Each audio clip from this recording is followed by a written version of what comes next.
নরসিংদী সাংবাদিক ফোরাম এর উদ্যোগে দোয়া ও ইফতার মাহফিল অনুষ্ঠিত। নরসিংদী জেলা পরিষদ হলুমে নরসিংদী সাংবাদিক ফোরামের উদ্যোগে আলোচনা সভা, দোয়া ও ইফতার মাহফিল অনুষ্ঠিত হয়েছে।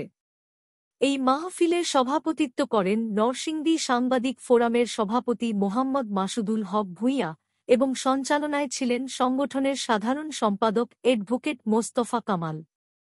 অনুষ্ঠানে বক্তারা বলেন, সাংবাদিকদের ঐক্যবদ্ধ नया कैलॉग्स चोकोस मम्मा प्लीज। ओके, फिर कुछ मल्टीग्रेन भी खाना पड़ेगा।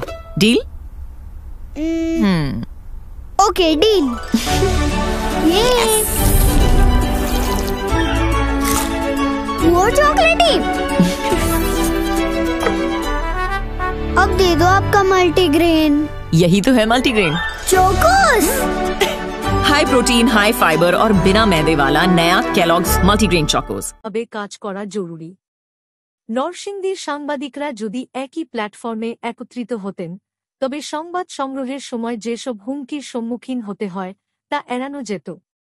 অনুষ্ঠানে উপস্থিত ছিলেন শিবপুর প্রেসক্লাবের আহ্বায়ক মোহাম্মদ কামাল হোসেন প্রধান, নরসিংদী সাংবাদিক ক্লাবের সভাপতি মোহাম্মদ মুজিবুর রহমান এবং অন্যান্য গণ্যমান্য ব্যক্তিবর্গ। দোয়া পরিচালনা করেন জেলা পরিষদ মসজিদের খতিব ও ইমাম মোহাম্মদ আরিফুর ইসলাম। নরসিংদীর সাংবাদিক ফোরামের পক্ষ থেকে সকলকে মাহে রমজানের শুভেচ্ছা